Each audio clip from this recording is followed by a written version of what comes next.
Why is it so weird to walk from Mexico to Canada? It's a concept that is so simple, yet to do so seems almost ridiculous. Most people will probably never do so, because they are normal people. But these people do not know the secret that I know. The secret to what it feels like to walk from Mexico to Canada. In 2017, I hiked the Pacific Crest Trail on the west coast of the United States. California, Oregon, and Washington in 163 days of hiking. I saw everything you could imagine, from diverse deserts with endless views to jagged mountain peaks in the high Sierras and blue-green lakes in Washington. 800 kilometers further inland, you can find the Southern Terminus of the Continental Divide Trail. As the name suggests, it follows the Continental Divide, where the precipitation falling on one side flows down into the Atlantic Ocean and on the other side into the Pacific Ocean. The CDT was the most logical next step to feeling those feelings again. However, I had a lot of questions and doubts going into this hike. Would I like it as much? I had so many unforgettable memories from the PCT, and I had a question that kept coming back to me. Am I chasing a dream?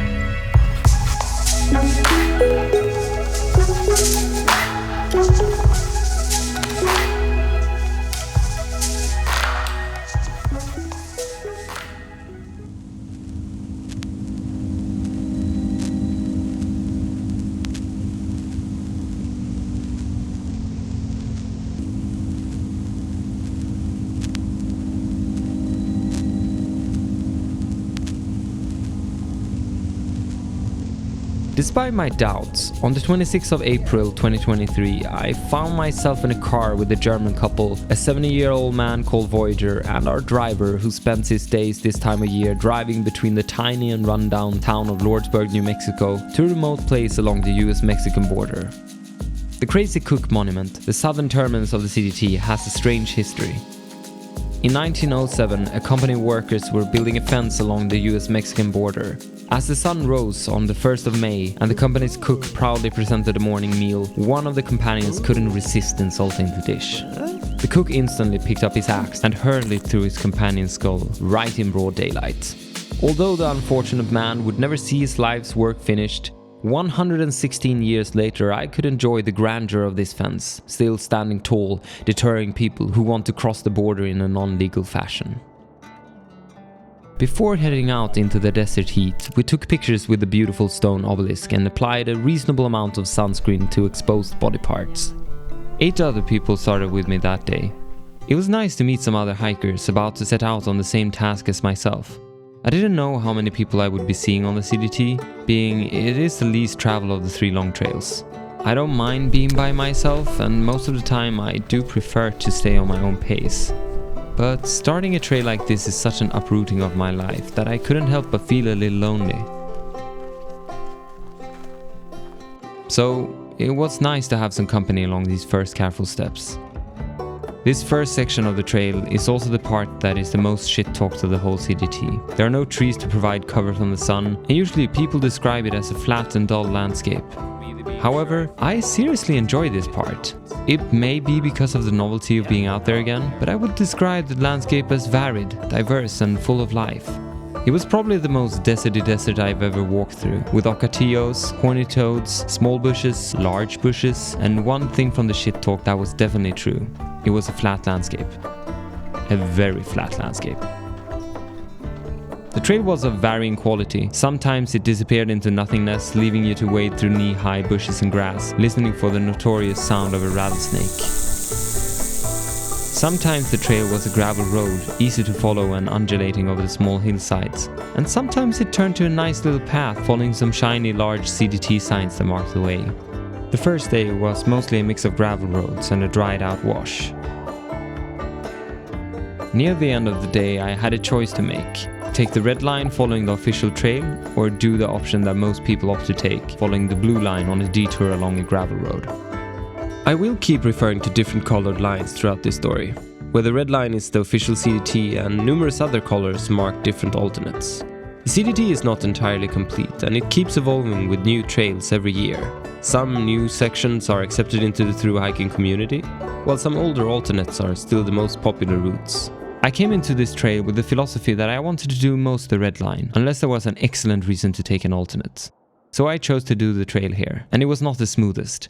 It was more like off-trail with smaller sections of trail in between. Old washes were slicing the landscape and forcing me to climb up and down the steep sandy banks. When I hit the 20-mile mark, I was exhausted, and I decided to pitch my tent while the sun was slowly sinking beneath the horizon.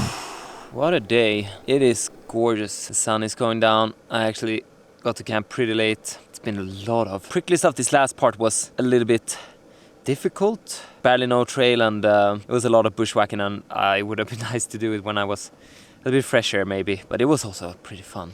Campsite, kind of beautiful, but like there's no way I can get those stakes into the ground, and so I just stacked a lot of rocks, and it seems to be working. I hope it won't be too much wind tonight, but yeah, it's beautiful out here.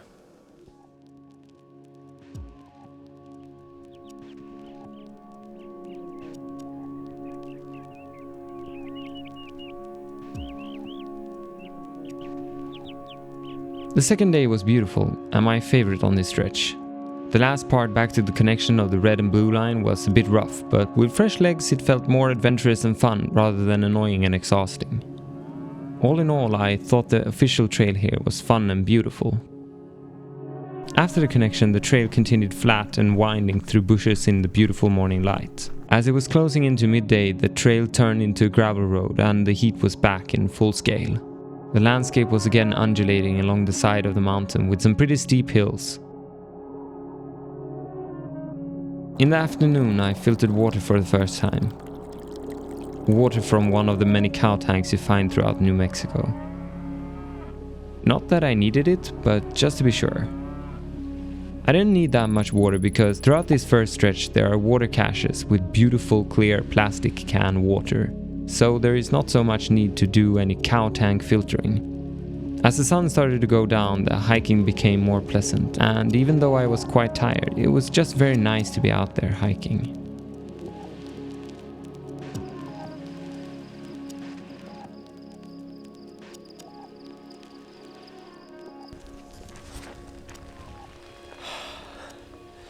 What a morning. What a morning.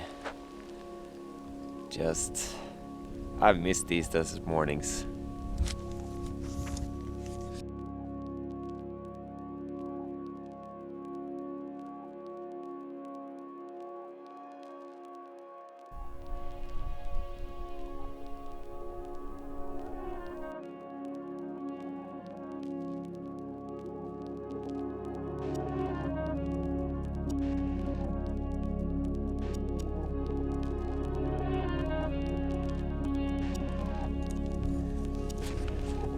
I'm carrying like 4 liters of water right now.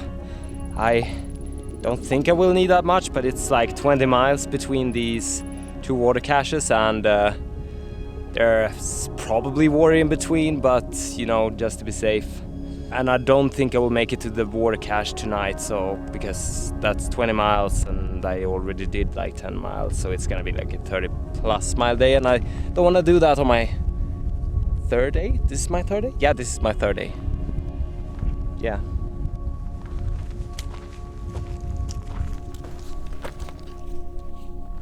Three days I had survived out there in the desert. 3 sunsets that I had admired, 3 grueling middays I had endured, and plenty of walking so far. I pitched my tent in a bit windier setting than previous nights. Not that it was a nuisance or anything, but just a new experience in a time when collecting new experiences was all I did. And now, only a short but sweet 8-mile walk into Lordsburg waited for me the following day.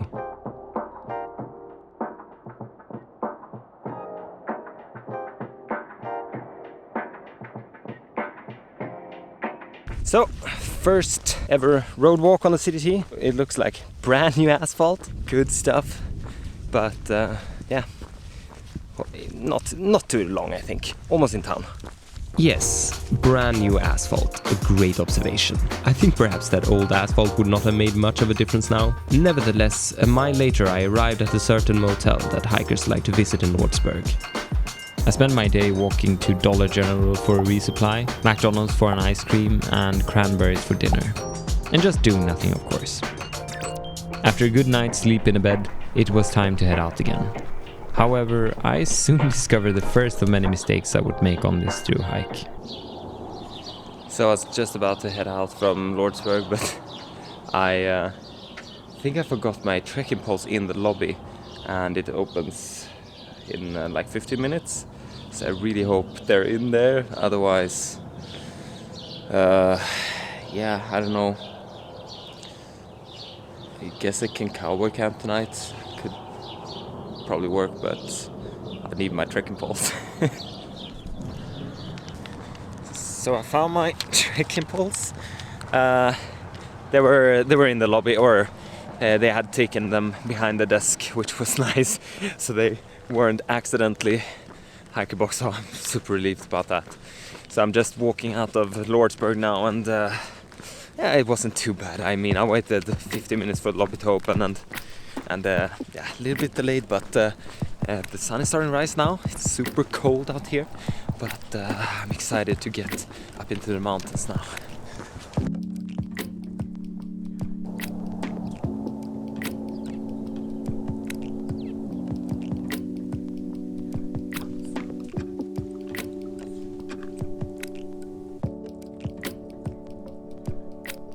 As I slowly made my way through the flat desert section, I had my eyes set on something very special.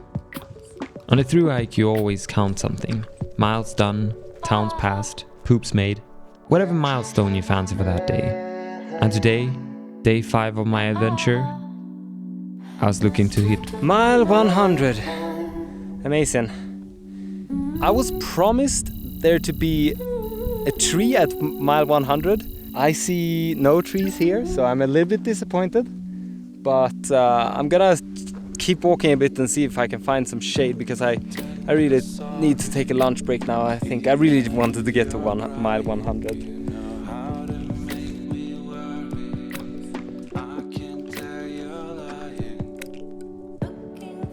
The trees and shade did show themselves. The further I progressed after mile 100, the higher the trees became. And soon I was in a beautiful pine forest. It's amazing how fast the landscape can change when you add vertical distance to the horizontal. The only thing that didn't change was the water quality. Just got some nice cow pond water. Hopefully it won't taste too bad. It doesn't look that bad actually, and it's quite large pond, but not the nicest water. But I have like 7 more miles to the next source, and I just drank my last water, so I think I'm gonna need some more water, because it's quite a bit hot today. It was a new way of finding water. Cow ponds, cow tanks, and general puddles. What a beautiful water source here. It's like a very nice puddle. Clearest water I've seen in a while. There's definitely not a lot of good water here.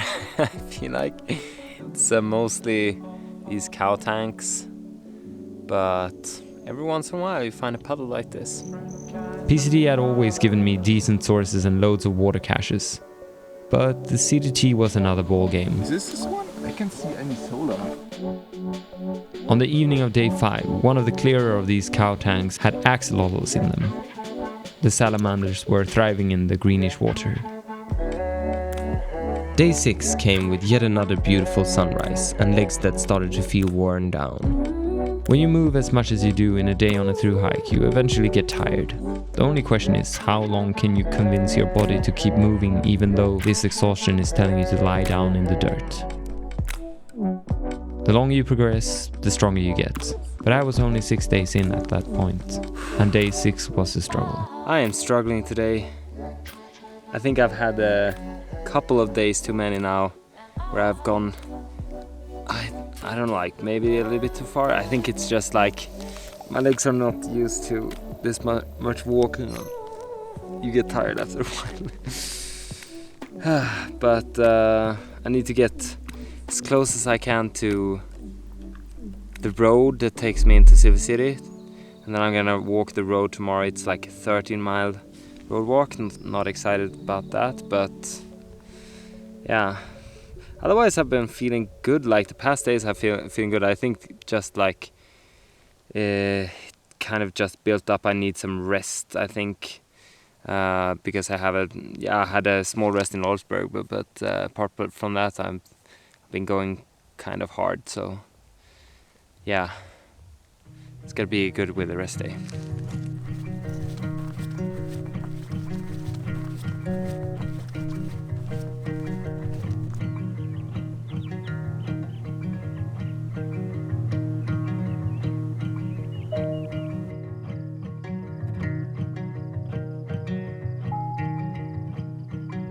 So, cowboy camping tonight. Yesterday I met this guy Ralph who like kind of convinced me to cowboy camp, and I did, and it was actually pretty nice. I think I actually enjoy it more with this new tent that I have, which is a little bit smaller. It's just pretty simple and yeah, pretty nice. So that's what I'm doing tonight. I have some almost views. There's a sky there. And behind all the trees and bushes there's some mountain things. Pretty beautiful camp spot, I would say. It's been a long day and I'm tired, but tomorrow it might be easier, maybe, depending on how the road walk goes. Yeah, road walking is never fun, but at least I'll get into town tomorrow. It's gonna be good with a good night's sleep, hopefully, and just try to rest up for tomorrow.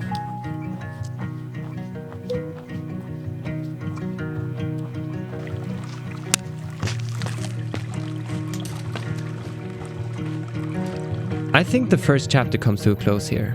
I had gotten my first taste of the vast open landscapes of the CDT and was now walking along a highway towards the town of Silver City. This was just a small fraction of New Mexico though, and the trail had yet to wind its way through stunning landscapes with views and sights I could not have anticipated beforehand. But this also was just a small fraction of the wonders that lay ahead of me on my way to Canada. And all you can do not to be overwhelmed is focus on taking one step at a time, getting to the camp the next day. And there I was, just a lonely guy walking down a highway somewhere in nowhere, New Mexico. You might even say a weird guy. It kind of fits the description after all. A lonely guy walking down a highway somewhere in nowhere, New Mexico. Many of the things you do on a thru-hike would place you into that weird category. I sure have many of those left to show you. So, back to where we began. We do these weird things to make it possible to hike from Mexico to Canada. But that is just part of it. Part of being out there, part of having fully surrendered to achieving something extraordinary. And that extraordinary thing truly makes us weird. In the best way possible.